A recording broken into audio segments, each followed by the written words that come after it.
नमस्कार साथियों, स्वागत है आप सभी का एनडीसी के डिजिटल प्लेटफॉर्म के ऊपर। तो आज अपने रीट की क्लास नंबर 27 है और अपना जो टॉपिक चल रहा था उसका नाम था प्रकाश। तो पिछले क्लास के अंदर हमने थोड़ा सा पार्ट जो है प्रकाश का हमने कवर किया था। अब पिछले पार्ट को कनेक्ट करते हुए आज हम अगला पार्ट जो है वो प्रकाश का करेंगे, ठीक है।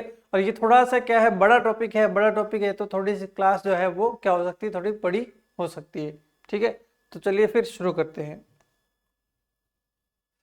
देखो अपने क्या बात कर रहे थे, अपने बात कर रहे थे दर्पण के ऊपर। सबसे पहले अपने क्या बात की थी कि प्रकाश क्या होता है, प्रकाश के क्या क्या सिद्धांत है, उसके ऊपर हमने बात की थी। अब हमारा जो टॉपिक आ रहा है वो है दर्पण। दर्पण के प्रकार के ऊपर अपने बात करेंगे,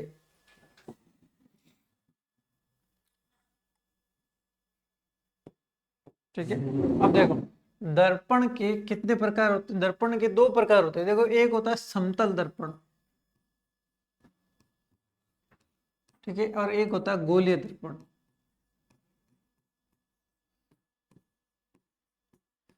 देखो समतल दर्पण क्या होता है, समतल दर्पण वो होता है जिसके अंदर हम अपने शीशे के अंदर जैसे हम खुद की शक्ल देखते हैं, तो वो कौन सा दर्पण होता है, वो होता है समतल दर्पण।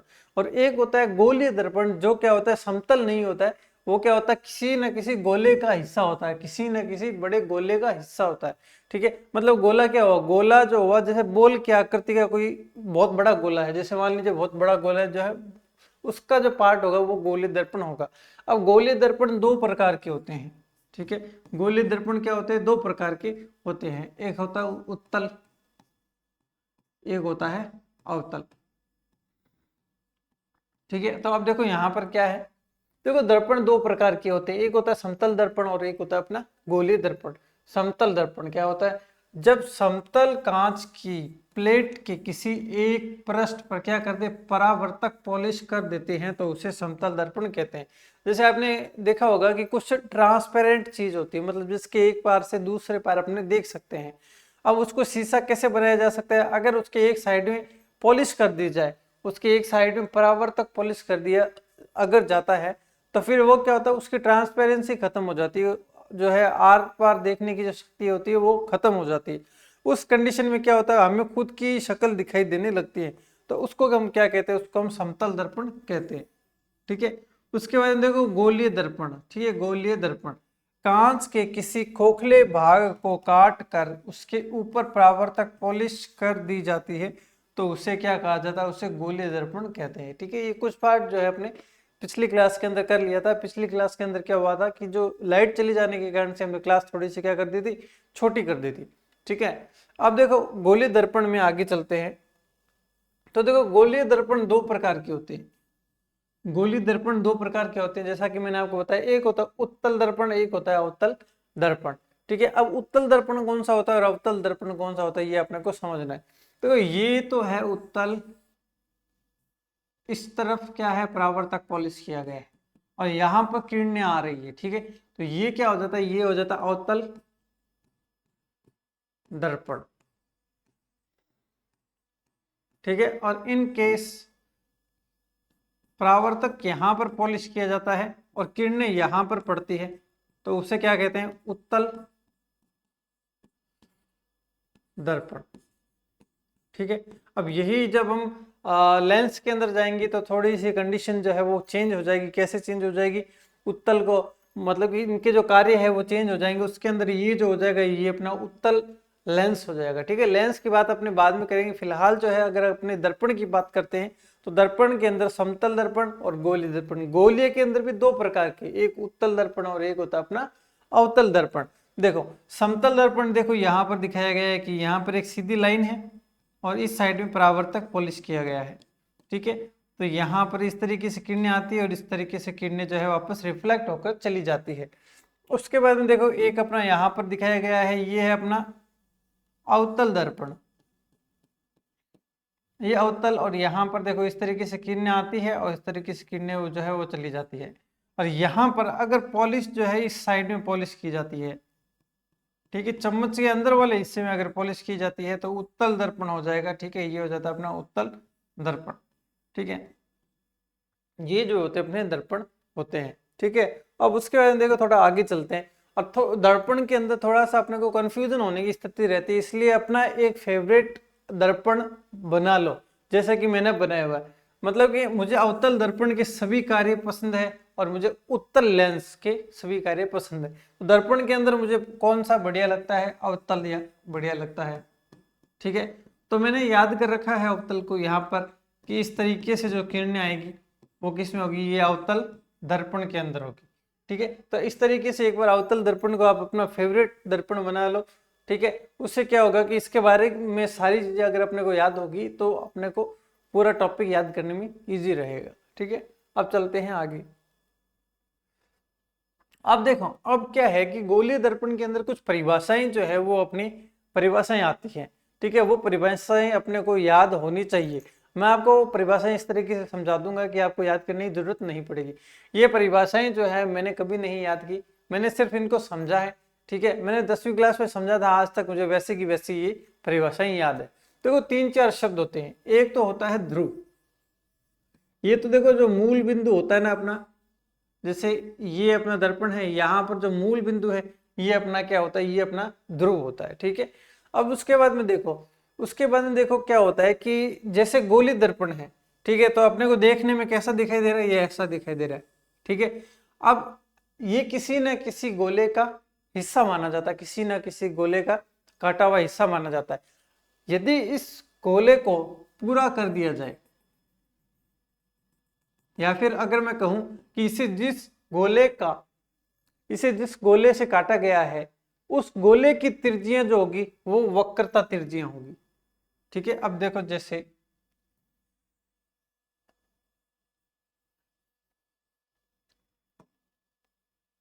ठीक है, मान लो यहां पर अपने पास में क्या था, एक लेंस था। ठीक है, मतलब एक दर्पण था। अब जब अपने को क्या करना है, वक्रता त्रिज्या वगैरह देखनी, तो इसे जिस गोले का कटा हुआ हिस्सा है, ये किस गोले का, ये इस गोले का कटा हुआ हिस्सा है, मतलब इतना पूरा गोला था, इतना अपने काट लिया। तो इस गोले का, जिस बड़े गोले का हिस्सा माना जाता है, उस गोले की त्रिज्या वक्रता त्रिज्या त्रिज्या कहलाती है। और इसका केंद्र जो होता है वो वक्रता केंद्र कहलाता है। वक्रता केंद्र मतलब कि अपना जो दर्पण है वो जिस बड़े गोले से काटा गया है उस बड़े गोले की त्रिज्या वक्रता त्रिज्या, उस बड़े गोले का केंद्र वक्रता केंद्र कहलाता है। और ध्रुव क्या होता है, ध्रुव जो होता है वो यहाँ पर मूल बिंदु जो होता है वो इनका मूल बिंदु होता है। और वक्रता त्रिज्या से आधा जो होता है वो फोकस दूरी होती है। ठीक है, फोकस। ठीक है, देखो ये है यहाँ पर अपना 2f है। ठीक है, तो यहाँ पर जो होता है वक्रता त्रिज्या का आधा जो होता है वो अपना फोकस होता है, जहां पर सभी किरणें आकर मिलती है वो अपना क्या होता है, वो अपना होता है फोकस बिंदु। ठीक है, और केंद्र से ध्रुव से फोकस बिंदु की जो ये दूरी है, इस दूरी को क्या कहते हैं, फोकस दूरी। एक बार सारी परिभाषा में आपको फिर से बता देता हूं कि जिस बड़े गोले का कटा हुआ हिस्सा दर्पण को माना जाता है उस बड़े गोले की त्रिज्या वक्रता त्रिज्या, उस बड़े गोले का केंद्र उसका वक्रता केंद्र कहलाता है। वक्रता केंद्र से आधा क्या होती है, आधी क्या होती है, वो अपने फोकस दूरी होती है। ठीक है, वक्रता त्रिज्या से आधी जो होती है वो अपनी क्या होती है, फोकस दूरी होती है। और फोकस मतलब कि सभी किरणें जहां पर आकर मिलती है उसको फोकस बिंदु कहा जाता है। अब ये परिभाषा अपने यहां पर एक बार पढ़ेंगे। ठीक है, अब देखो ध्रुव क्या होता है, गोलीय दर्पण के परावर्तक तल का मध्य बिंदु। देखो गोलीय तल है ये, तो ये है परावर्तक तल। इस परावर्तक तल का मध्य बिंदु क्या हो जाता है, अपना ध्रुव हो जाता है। यही मैंने आपको बताया है। ठीक है, उसके बाद में देखो वक्रता केंद्र और वक्रता त्रिज्या। गोलीय दर्पण किसी ना किसी गोले का भाग माना जाता है। ठीक है, मतलब ये किसका भाग है, ये बड़ा वाला गोला, ये इस गोले का भाग है। ठीक है, वह जिस गोले का भाग होता है उसे गोले का केंद्र ही वक्रता केंद्र कहलाता है। वह उस गोले की त्रिज्या क्या कहलाती है, वक्रता त्रिज्या कहलाती है। ठीक है, तो ये अपनी सेम टू सेम परिभाषा है। फोकस बिंदु व फोकस दूरी। ठीक है, देखो जब कोई किरण अक्ष के समांतर चलती हुई आती है, देखो ये अपना समतल। ठीक है, अब देखो फोकस क्योंकि यहाँ पर क्या दिया गया है, जब कोई किरण अक्ष के समांतर चलती हुई आती है, ये अपना अक्ष है, अक्ष के समांतर चलती हुई आती है और परावर्तन के पश्चात दर्पण से टकराती है, वह परावर्तन के बाद वह जिस बिंदु पर मिलती है उसे फोकस बिंदु कहा जाता है। कहां पर मिल रही है, यहां पर मिल रही है, तो इसको फोकस बिंदु कहा जाता है। ठीक है, और ये वाली जो दूरी है ये फोकस दूरी कहलाती है। वह इस बिंदु की ध्रुव से दूरी क्या होती है, फोकस दूरी कहलाती है। तो ये अपनी 3-4 परिभाषाएं हैं जो अपने को एकदम कंठस्थ याद होनी चाहिए। ठीक है, उसके बाद में देखो यहाँ पर एक चित्र दिखाया गया है, एक यहाँ पर इस तरीके से लाइन है, उसके ऊपर यहाँ पर परावर्तक जो है पॉलिश किया गया है। ठीक है, यहाँ पर देखो एक ध्रुव दिखाया गया है, यहाँ पर एक किरण आ रही है। ठीक है, किरण यहाँ पर टकराने के बाद में कहाँ से निकलेगी, फोकस से निकलेगी, तो यहाँ पर फोकस है अपना। ठीक है, और इससे दुगना है, यहाँ पर क्या है 2f है, मतलब फोकस से डबल दूरी है, मतलब यहाँ पर क्या है, ये है अपना वक्रता केंद्र। ठीक है, और एक किरण यहाँ पर मुख्य अक्ष के समांतर, देखो ये क्या होती है, अपनी मुख्य अक्ष होती है, और मुख्य अक्ष के समांतर आने वाली किरण परावर्तन के पश्चात फोकस से गुजरती है, तो ये यहाँ पर अपना क्या है, फोकस बिंदु यहाँ पर अपना दिखाया गया है। ठीक है, अब उसके बाद में देखो, अब 10th क्लास के अंदर क्या होता है कि हर एक एक चीज को जो है अलग अलग इसके अंदर बताया जाता है, जो मतलब कि जो परछाई बनती है उसको बनाकर दिखाया जाता है। लेकिन अपने को पेपर में डायरेक्ट आएगा ये, तो डायरेक्ट इसको अपने को अच्छे तरीके से याद करना है। याद करने का तरीका जो है मैं आपको यहाँ पर बता दूंगा। अब देखो इसके अंदर क्या होता है कि जो प्रतिबिंब बनते हैं वो अलग अलग आकृति के बनते हैं, अलग अलग साइज के बनते हैं। तो वो किस साइज के बनते हैं वो अपने को बताना होता है कि अगर कोई वस्तु अनंत पर रखी है तो प्रतिबिंब कहाँ बनेगा, कोई वस्तु अगर अनंत और वक्रता केंद्र के बीच में रखी गई है तो उसकी प्रतिबिंब की स्थिति क्या होगी और प्रतिबिंब की प्रकृति क्या होगी, ये अपने को उसके अंदर बताना होता है।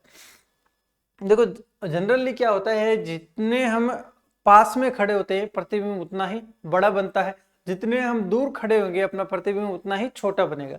लेट अस सपोज अभी मैं यहाँ पर खड़ा हूँ तो मेरा जो प्रतिबिंब बन रहा है, और साथ ही साथ में अगर मैं पास में आता हूँ तो मेरा प्रतिबिंब क्या होता जाएगा, मेरा प्रतिबिंब जो है वो बड़ा बनना स्टार्ट हो जाएगा। ठीक है, अब देखो कोई वस्तु अनंत पर रखी गई है, कोई वस्तु कहां पर एकदम अनंत पर रखी गई है। ठीक है, तो उसका देखो उसका जो प्रतिबिंब बनेगा वो कैसा बनेगा, कहां पर बनेगा, तो फोकस बिंदु पर बनेगा। कैसा बनेगा, एकदम बिंदुवत छोटा। देखो बिंदुवत कैसा बनेगा, छोटा सा जो प्रतिबिंब बनेगा। देखो एक चीज अपने को याद रखनी है कि ये क्या है, देखो अवतल दर्पण। अवतल दर्पण से जब भी प्रतिबिंब बनता है तो हमेशा मतलब 90% केस के अंदर उल्टा बनता है, एक केस के अंदर जो है सीधा बनता है। ठीक है, लगभग सभी केस के अंदर कैसा बनता है, उल्टा बनता है। ठीक है, देखो प्रतिबिंब कैसा है, उल्टा है, उल्टा है, उल्टा है, उल्टा है और उल्टा है। ठीक है, अब प्रतिबिंब हमेशा कैसा बनेगा, वास्तविक बनेगा। इसीलिए मैंने आपको बताया था कि एक प्रतिबिंब एक दर्पण जो है अपने को अपना फेवरेट जो है वो सेलेक्ट करना है, और मैंने किसको सेलेक्ट कर रखा है, मैंने अवतल दर्पण को अपना फेवरेट प्रतिबिंब बना रखा है, क्योंकि ये हमेशा कैसा प्रतिबिंब देता है, ये हमेशा वास्तविक प्रतिबिंब देता है। ये कैसा है, ये वास्तविक प्रतिबिंब अपने को देता है। और कैसा देता है, और उल्टा प्रतिबिंब हमेशा ही अपने को देता है, उल्टा प्रतिबिंब देता है। अब देखो, अब बात रही साइज की, तो देखो जब भी अनंत पर होगी तो बिंदुवत, थोड़ा सा और पास में जाएंगे तो थोड़ा वस्तु से तो छोटा प्रतिबिंब बनेगा। फिर उसके बाद में जब हम 2f पर पहुंचेंगे, 2f पर हमेशा प्रतिबिंब बराबर बनता है। ठीक है, 2f पर हमेशा प्रतिबिंब कैसा बनता है, बराबर बनता है। ठीक है, अब जैसे मान लो ये है अपना दर्पण,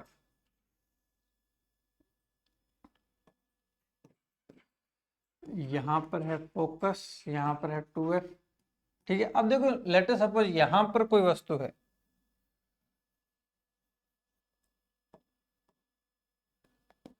यहां पर कोई वस्तु यहां पर रखी गई है, तो ये आएगी और यहां से निकल जाएगी। फिर उसके बाद में देखो एक किरण आएगी, और फिर इस तरीके से जो प्रतिबिंब बनेगा वो अपना कहां पर बनेगा, बहुत छोटा सा प्रतिबिंब जो है अपना यहाँ पर बनेगा। ठीक है, तो अपने को याद किस तरीके से करना है, अपने को कि जितना दूर है उतना छोटा प्रतिबिंब बनेगा। देखो ये है यहाँ से अनंत पर, अनंत पर है तो कैसा बिंदुवत, एकदम छोटा सा प्रतिबिंब बनेगा, बिंदुवत। अब उसके बाद में 2f और अनंत के बीच में कहीं यहां पर रखेंगे तो वस्तु से छोटा, वस्तु से छोटा, ठीक है। मतलब कि प्रतिबिंब जब 2f और अनंत के बीच में रखेंगे तो वस्तु से छोटा बनेगा। अब जब 2f पर वस्तु रखी जाती है तो वस्तु के बराबर बनेगा,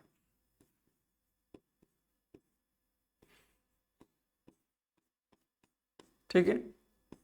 अब देखो प्रतिबिंब बनेगा कहां पर, कौन सी स्थिति के अंदर बनेगा, तो 2f पर होगा तो 2f पर बनेगा, ठीक है।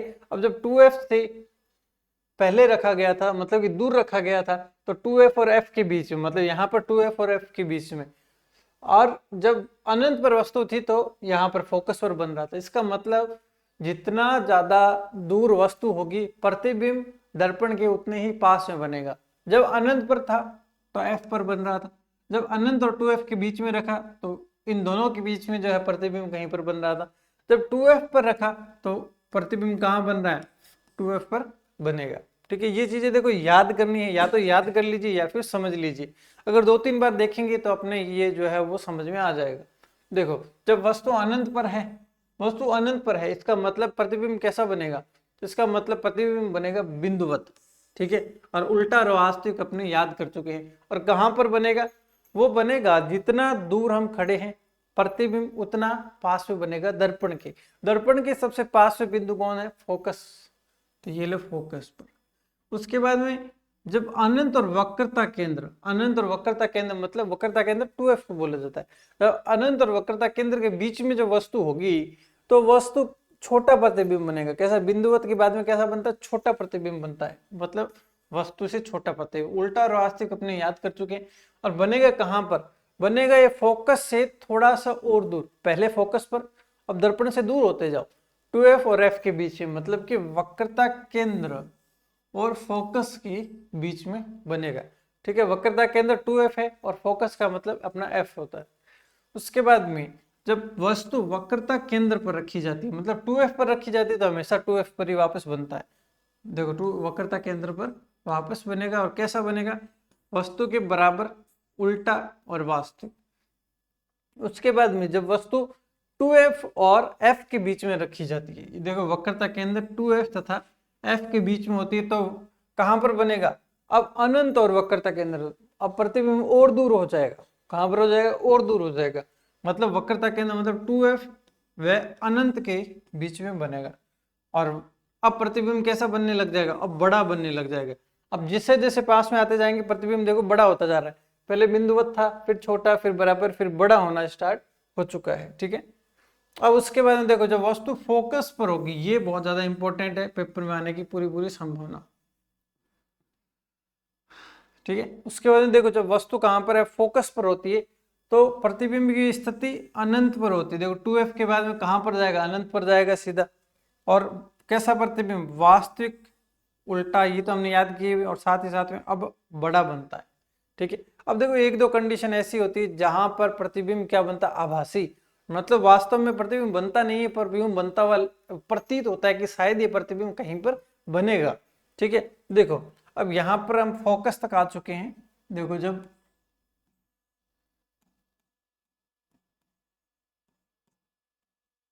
अब देखो बिंदु, फोकस बिंदु व ध्रुव के बीच में, मतलब यहां पर अगर कोई वस्तु रखी जाएगी तो यूं जाएगी, फिर फोकस से निकलेगी, ठीक है, और ये एक किरण आएगी और यहाँ पर इस तरीके से चलती जाएगी। तो ये क्या होती है, वास्तव में ये किरणें जो है इस तरफ तो मिलती नहीं है, लेकिन उस लेंस के, दर्पण के इस साइड में मिलती है, और इस साइड में जो किरणें मिलती है उनको मिलती हुई प्रतीत होना बोला जाता है। मतलब मिलती नहीं है लेकिन ऐसा लगता है कि शायद कहीं पर मिलेगी। तो जब वस्तु फोकस व ध्रुव के बीच में रखा जाता है तो देखो अब वास्तविक की जगह क्या हो जाएगा, आभासी हो जाएगा, प्रतिबिंब सीधा की जगह उल्टा की जगह सीधा हो जाएगा। ये चीज अपने को ध्यान रखनी है। तो यहाँ पर प्रतिबिंब यहाँ पर बन रहा है ना, यहाँ पर बन रहा है, मतलब ये तीर कैसा है, सीधा है, इसलिए प्रतिबिंब सीधा बनेगा और बड़ा बनेगा, ठीक है। ठीक ध्रुव के ऊपर, ध्रुव के ऊपर जब रखा जाएगा मतलब सीधा यहीं पर ही रख दिया तो फिर क्या बनेगा, ध्रुव के ऊपर ही बनेगा, दर्पण के ध्रुव पर ही इसका प्रतिबिंब बन जाएगा। और कैसा बनेगा, आभासी, सीधा और बराबर। ये जो है अपने को याद करना है। और लास्ट वाले 5 नंबर और 6 नंबर अगर प्रश्न आता है तो यहाँ पर 5 नंबर, 6 नंबर और 3 नंबर इससे आने की संभावना पूरी पूरी बनती है। और देखो ये टेबल अगर हम याद कर लेते हैं तो ये टेबल जो है लेंस के अंदर फिर से आएगी। अभी अवतल के अंदर जो बन रही है ना, अवतल दर्पण में जो टेबल बनती है वही टेबल उत्तल लेंस के अंदर भी अपने बनती है। तो ये टेबल इतनी इंपॉर्टेंट है कि अगर एक जगह याद करेंगे तो पूरी एक्सरसाइज के अंदर अपने ये काम आएगी। अब देखो याद रखने का तरीका इसमें वही बताया गया है कि जैसे जैसे हम पास में जाते हैं वैसा वैसा प्रतिबिंब क्या होता जाता है, बड़ा होता जाता है। वो तरीका इसमें याद करने का बताया गया है। दर्पण में हम जितना दूर खड़े होते हैं उतनी ही छोटी प्रतिबिंब बनता है। जब अनंत पर है तो प्रतिबिंब बिंदुवत होगा और जैसे जैसे पास में जाएंगे प्रतिबिंब का आकार जो है वो बढ़ता चला जाएगा। और 2f पर जाएंगे तो प्रतिबिंब वस्तु के बराबर बन जाएगा। ठीक है, उसके बाद में देखो प्रतिबिंब की स्थिति जब अनंत पर वस्तु होती है तो f पर, जब जैसे जैसे पास जाते जाते हैं वैसे वैसे प्रतिबिंब जो है वो दूर बनना स्टार्ट हो जाता है। इससे दर्पण से दूर। ठीक है, जब 2f व अनंत के बीच में हो तो f व 2f के बीच में बनता है। वे जब 2f व वस्तु के बीच में हो तो 2f पर बनेगा। मतलब ये चीज मैं आपको पहले बता चुका हूं। जैसे जैसे वस्तु दर्पण के पास आती है प्रतिबिंब की स्थिति एक स्टेप पीछे खिसक जाती है। ठीक है, अब देखो वो जो था वो अपना किसका था, वो अपना था अवतल दर्पण का था। अब ये उत्तल दर्पण की स्थिति जो है इसके अंदर दो ही कंडीशन बनती है। ठीक है, देखो उत्तल दर्पण से प्रतिबिंब की स्थिति, देखो बिंब मतलब वस्तु जब है अनंत पर रखा जाता है, जब वस्तु अनंत पर रखी जाती है, ठीक है, तो इसके अंदर देखो याद कर लो एक आभासी बनेगा और सीधा हमेशा ही सीधा बनेगा, आभासी और सीधा हमेशा ही बनेगा। ठीक है, अब देखो इसके अंदर प्रतिबिंब ज्यादा बड़े नहीं बनेंगे। एक उदाहरण बताता हूँ, वस्तु जब अनंत पर हो इसका एक उदाहरण बताता हूँ। जैसे हम कार के अंदर जाते हैं और ड्राइविंग वाली सीट के ऊपर हम बैठे हैं, साइड में हमारे क्या लगा होता है, कांच लगा होता है। जब हम पीछे देखते हैं तो हमें बहुत सारी गाड़ियां दिखाई देती है, बहुत सारी छोटी छोटी गाड़ियां भी दिखाई देती है, बिल्कुल पीछे का सीन भी हमें दिखाई देता है। तो जब अनंत की वस्तु जब हम कांच में देखते हैं कैसी बिंदु जैसे दिखती है, बस इतना पता चल रहा है कि बाइक पे कोई चल रहा है, उसकी शक्ल वगैरह अच्छे से नहीं दिखती है। इसका मतलब क्या हुआ कि अनंत पर कोई वस्तु होती है तो वो हमें कैसे दिखाई देती है उत्तल दर्पण में, वो हमें बिंदुवत, ठीक है, देखो बिंदु के आकार का दिखाई देती है। वस्तु में कैसे दिखती है, बिंदुवत दिखाई देती है। अब यहाँ पर मैंने एक आपको उदाहरण बताया, इसका मतलब एक चीज आपको समझ में आ गई होगी कि जो कार बाइक के अंदर जो साइड मिरर लगे होते हैं वो किसके उदाहरण है, वो उत्तल दर्पण के उदाहरण होते हैं। मतलब कोई चीज को साइज में अगर बड़ा देखना है तो अवतल दर्पण काम में आएगा, और बहुत दूर का सीन देखना है तो अपने क्या काम आएगा, उत्तल दर्पण काम में आएगा। मतलब छोटे प्रतिबिंब के अंदर काम आता है। तो वस्तु अनंत पर हो, जैसे मान लो कि अपने को अंतरिक्ष के अंदर या फिर जैसे अपने मोबाइल के अंदर जो कैमरे होते हैं वो किसके उदाहरण होते हैं, वो अपने उदाहरण होते हैं उत्तल दर्पण के उदाहरण होते हैं। जब हम जूम करते हैं तो कोई वस्तु हमें दिखाई दी जाती है, वो मतलब क्या हुआ, वो उत्तल दर्पण के उदाहरण अपने होते हैं। ठीक है, तो वस्तु अनंत पर हो ये आपको अच्छे से याद हो चुका होगा कि आभासी और सीधा तो हमेशा ही याद रख लो। ठीक है, प्रतिबिंब हमेशा ही आभासी और सीधा तो उत्तल दर्पण में अपने को याद रखना है। और बिंदु के आकार का ये आपको याद हो चुका होगा। और बनेगा कहां पर, फोकस बिंदु पर और दर्पण के पीछे, मतलब कि ठीक है, जब यहां पर बनाएंगे तो कहां पर बनेगा, ये पीछे की तरफ बनता हुआ प्रतीत होगा इस तरीके से। ठीक है, इस तरीके से वो पीछे की तरफ जो है प्रतिबिंब बनता हुआ अपने को वो प्रतीत होगा। इसका मतलब बनता कहां पर है, फोकस पर। अब इसके अलावा अनंत के अलावा कहीं पर भी अगर वस्तु रख दी जाती है तो बिंदुवत न बन के थोड़ा सा बड़ा, वही अनंत वाली वस्तु तो बिल्कुल बिंदु के आकार के, जैसे अपने को तारे दिखाई देते हैं तो बिंदु के आकार के दिखाई देते हैं। ठीक है, क्योंकि वो अनंत पर है। अब उसके अलावा कोई भी पास में कोई वस्तु होती है तो वो अपने को कहाँ पर दिखाई देती है, जैसे एरोप्लेन उड़ता हुआ दिखाई देता है तो वो कहाँ पर दिखाई देता है, वो अनंत से पहले है। इसका मतलब वो क्या होगी, छोटा दिखेगा, छोटा बिंदुवत से थोड़ा सा बड़ा लेकिन वैसे छोटा, और आभासी और सीधा अपने को इसके अंदर याद रखना है। तो ये था उत्तल दर्पण। ठीक है, तो अवतल और उत्तल दर्पण अपने अभी तक क्या कर चुके, पढ़ चुके हैं, और इसके प्रतिबिंब जो बनने की प्रक्रिया भी जो अपने यहाँ पर अच्छे से पढ़ चुके हैं। उसके बाद में देखो प्रकाश का अपवर्तन। देखो मैंने परावर्तन बताया था आपको। परावर्तन का मतलब क्या होता है, जब कोई भी सामान अपने चेंज करवाने जाते हैं और चेंज करवा कर वापस आ जाते हैं तो उसको परावर्तन बोला जाता है। जैसे मान लो कोई भी बाजार से कोई सामान खरीदा, चीनी खरीदी, मान लीजिए 3 किलो चीनी खरीदी, लेकिन वो क्या करना था अपने को, चीनी की जगह चावल लेकर आने थे, लेकिन चीनी खरीद ली, तो अपने क्या कराएंगे, परावर्तित कराने जाएंगे, सामान बदलाने जाएंगे, मतलब परावर्तित करने जाएंगे। तो क्या करेंगे, वापस दुकान पे जाएंगे और सामान चेंज कर कर वापस आ जाएंगे। ठीक है, तो मतलब गया हुआ आदमी अगर वापस आ गया, इसका मतलब वो परावर्तन है। लेकिन अपवर्तन क्या है, अपवर्तन जो उसी माध्यम में चली जाती है। ठीक है, जैसे मान लीजिए यहाँ पर कोई ना कोई मिरर रखा हुआ है, जैसे कागज रखा हुआ है। ठीक है, मान लीजिए कोई मिरर रखा हुआ है, उसके उस साइड में देख पा रहा हूँ, इसका मतलब मेरी नजरें क्या हो रही है, वो मेरी नजरें जो है वो अपवर्तन के अंदर, अपवर्तन जो है वो उसका हो रहा है। देखो जब कोई प्रकाश की किरण एक पारदर्शी माध्यम से दूसरे पारदर्शी माध्यम में प्रवेश करने पर वह अपने पथ से विचलित हो जाती है, यह घटना क्या कहलाती है, अपवर्तन कहलाती है। देखो अपवर्तन का मतलब क्या हुआ कि जैसे एक आपने देखा होगा कि जैसे पानी के अंदर जब हम हाथ डालते हैं तो अपने जो नजरें जो होती है वो क्या होती है, वो अपवर्तित हो जाती है, उसके अंदर जाती है और थोड़ा सा अपने माध्यम से जो है वो खिसक जाती है। देखो जैसे यहां पर एक क्या है, कांच की सिल्ली रखी हुई है। ठीक है,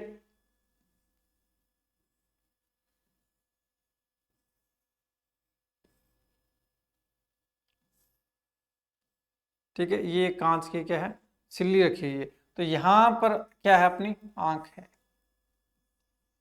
ठीक है, अब ये आंख जब यहां पर देखती है इसके अंदर, तो ये जो इसका अभिलंब होता है, किरण ऐसे निकलनी चाहिए थी। देखो किरण जो है ऐसे जानी चाहिए थी, मतलब जितने पे आ रही उतने उतने पर जानी चाहिए थी, लेकिन ये थोड़ी सी जो है वो या तो अभिलंब से दूर हो जाती है या फिर अभिलंब के पास खिसक जाती है। इस घटना को क्या कहा जाता है, इसी को अपवर्तन कहा जाता है। देखो एक बार फिर से देखो, जब कोई किरण एक पारदर्शी माध्यम से दूसरे पारदर्शी माध्यम में प्रवेश करती है तो वह अपने पथ से विचलित हो जाती है, यह घटना क्या कहलाती है, यह ही घटना जो है अपवर्तन कहलाता है।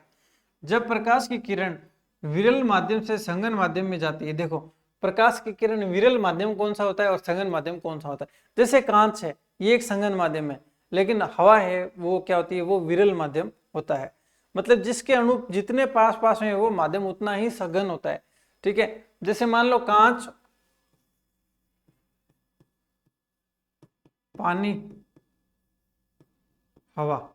ठीक है, इसमें सबसे ज्यादा सघन माध्यम कौन सा है, कांच है। मतलब जितने पास पास में मॉलिक्यूल है, अणु जितने पास पास में है वो उतना सघन माध्यम। सबसे ज्यादा सघन कौन है, कांच है। सबसे कम सघन कौन है, हवा है।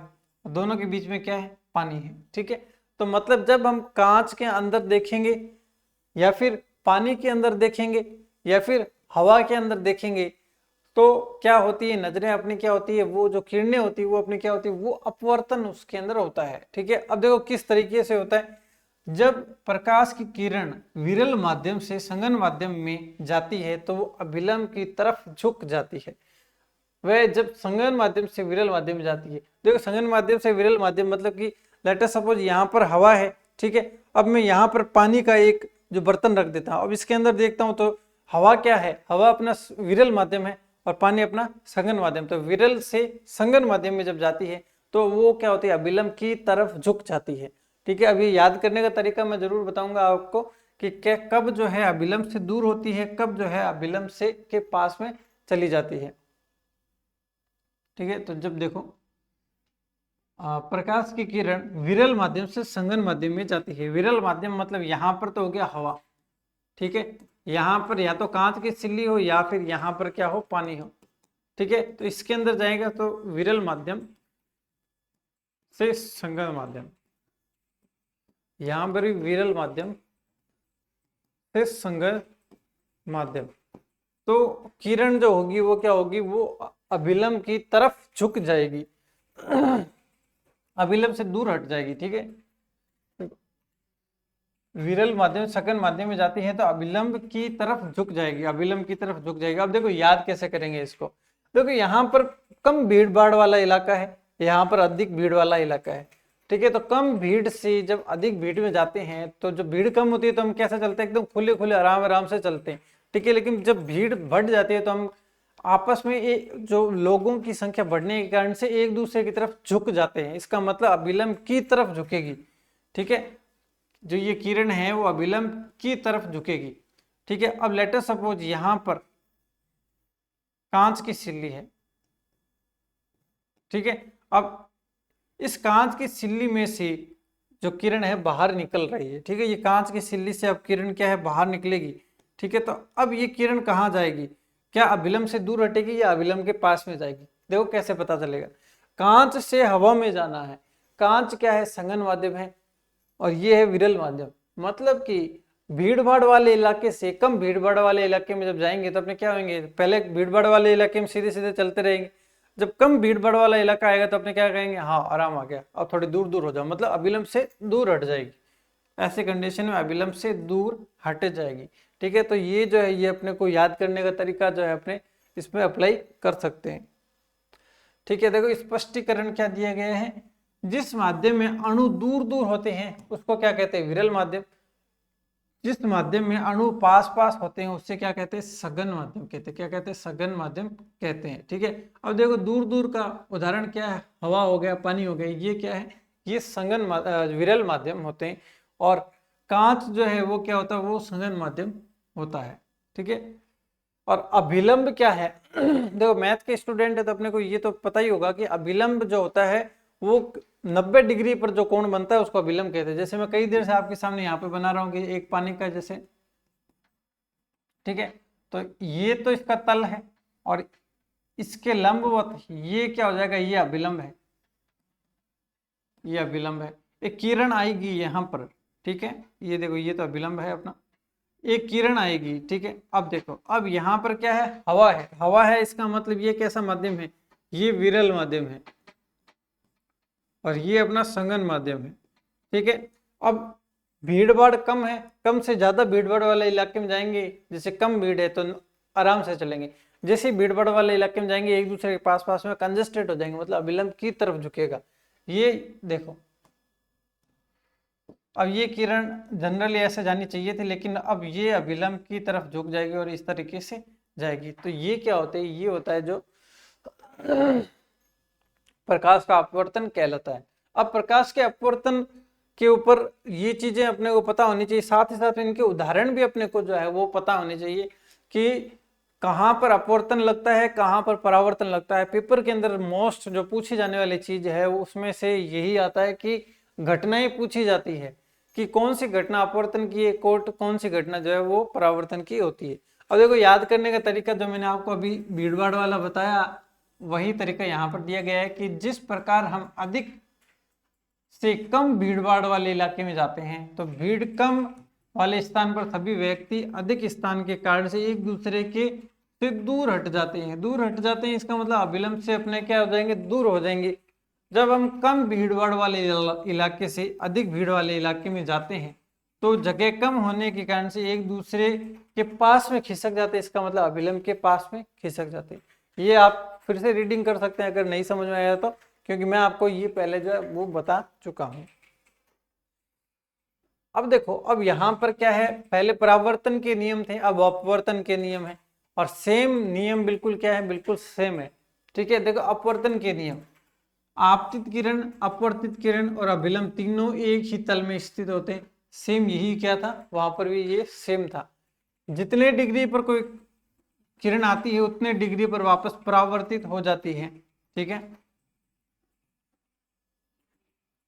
ठीक है, जितने डिग्री पर ये आपतित किरण है, ये आर से रिफ्लेक्टेड रे है। ठीक है, जितने डिग्री पर ये आती है उतने डिग्री पर वापस परावर्तित हो जाती है। ये क्या होता है, ये स्नेल का नियम होता है। ठीक है, स्नेल का नियम है कि किरण जितने डिग्री पर आती है उतने डिग्री पर वापस क्या हो जाती है, परावर्तित हो जाती है। लेकिन यहाँ पर क्या पढ़ रहे हैं, ये अपवर्तन का नियम है कि जितने डिग्री पर आएगी उतने डिग्री पर वापस क्या होती है, परावर्तित हो जाती है। ठीक है, अब एक क्वेश्चन कुछ टाइम पहले जो है शायद एलडीसी के अंदर पूछा गया था कि जो एंगल दे दिया था कि जो आपतन जो अभिलंब के साथ में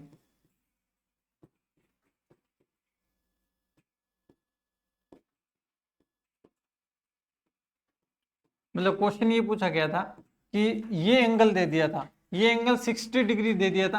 अब पूछा था कि किरण कितने डिग्री पर रिफ्लेक्ट होगी, मतलब कितने डिग्री पर परावर्तित होगी। ठीक है, अब परावर्तन जो होगा वो 30 डिग्री पर होगा। 30 डिग्री पर क्यों होगा, क्योंकि जो यहाँ पर कोण नापा जाता है ये अभिलंब से नापा जाता है।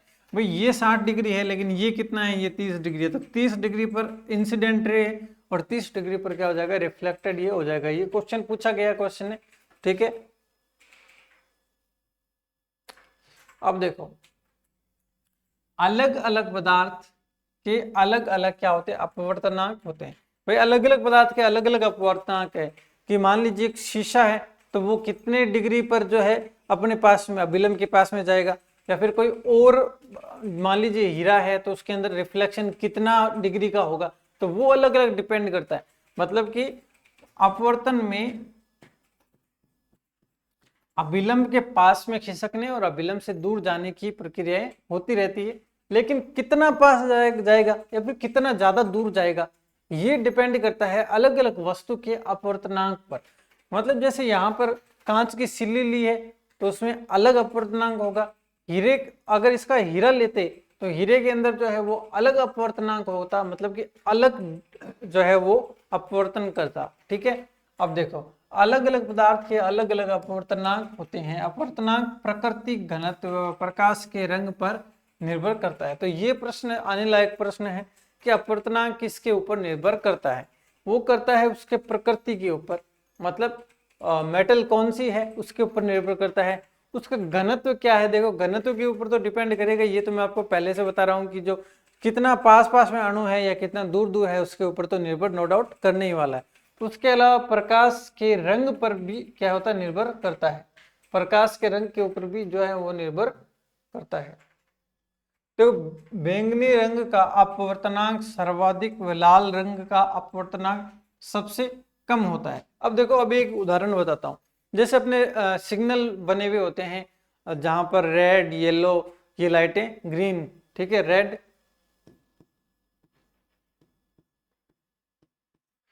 येलो और ग्रीन लाइट होती है। ग्रीन लाइट लगी होती है, ये अपने सिग्नल के ऊपर लगी हुई होती है।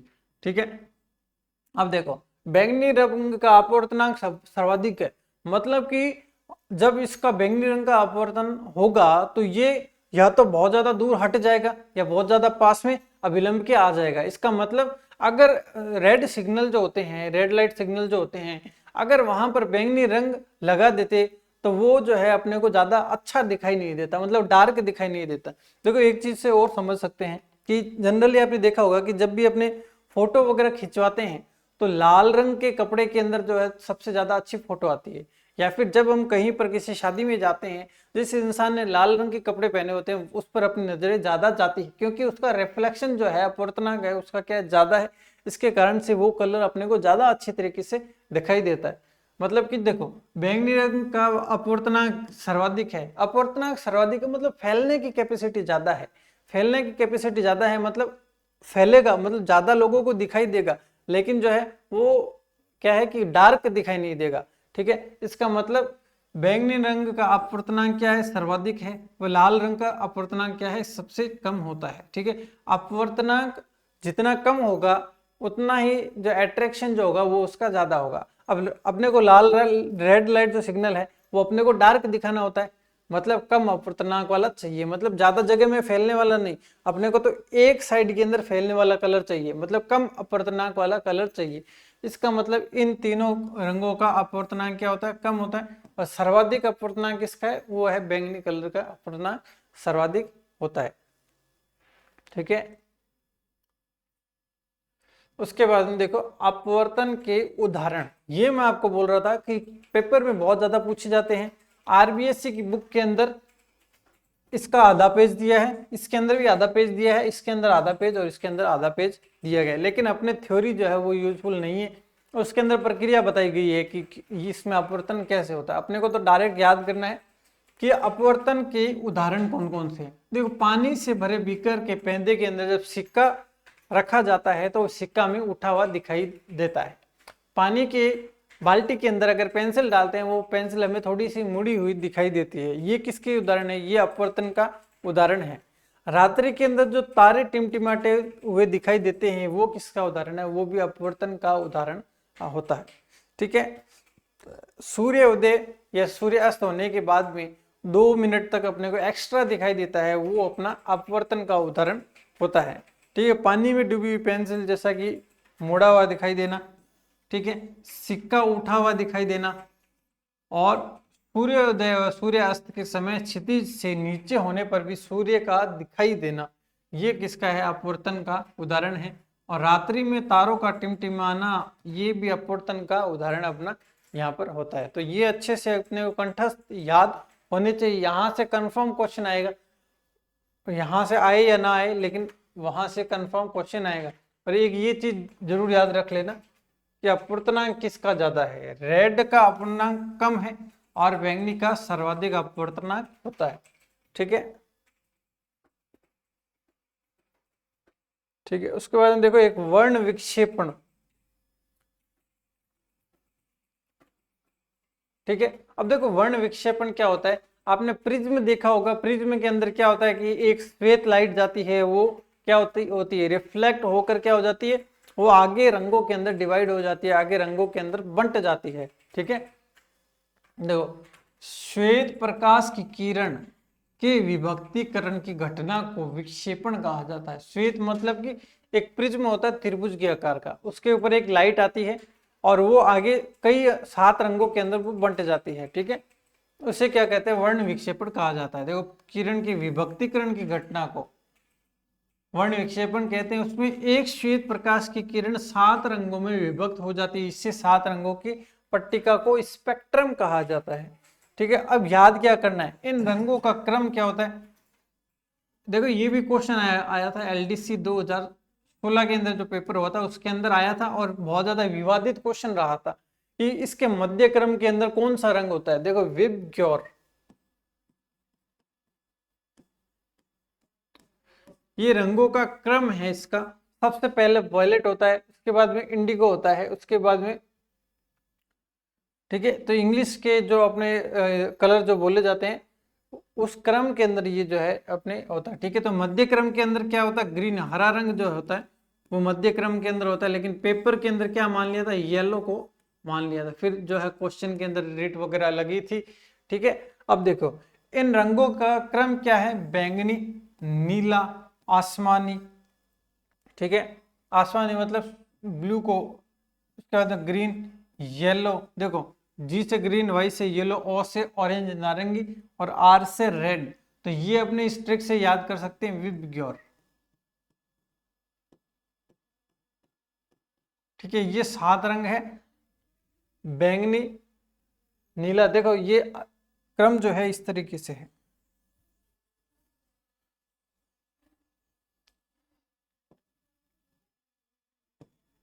तो ये आसमानी यहाँ पर है, नीला यहाँ पर है। ठीक है, मतलब बैंगनी, नीला,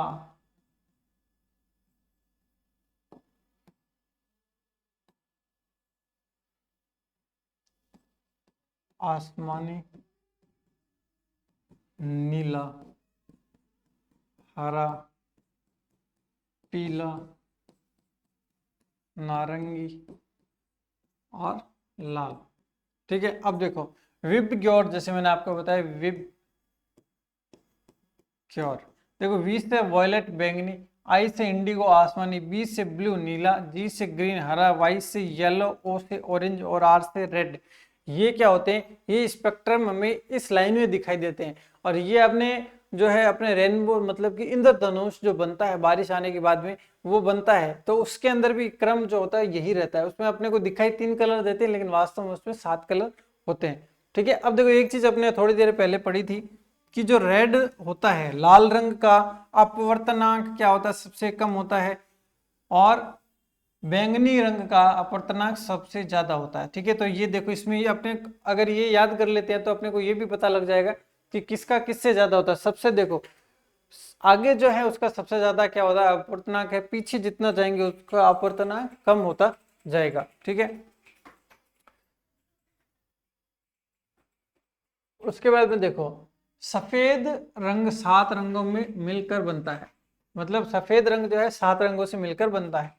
बैंगनी रंग का विचलन सर्वाधिक, मतलब कि अपवर्तनांक और विचलन क्या है लगभग एक सी चीजें हैं। और लाल रंग का विचलन क्या होता है सबसे कम होता है। विचलन का मतलब क्या होता है कि अपने रास्ते पे चलते चलते इधर उधर हो जाना। ये तो अपवर्तनांक बैंगनी रंग का सर्वाधिक है, मतलब कि विचलन बहुत ज्यादा है उसका बैंगनी रंग का। लाल रंग का विचलन बहुत कम है और अपवर्तनांक भी बहुत कम, मतलब अपवर्तनांक और विचलन एक ही चीज है दोनों। पीले रंग का विचलन दोनों के क्या होते हैं मध्य का होता है। ठीक है, तो देखो विबग्योर में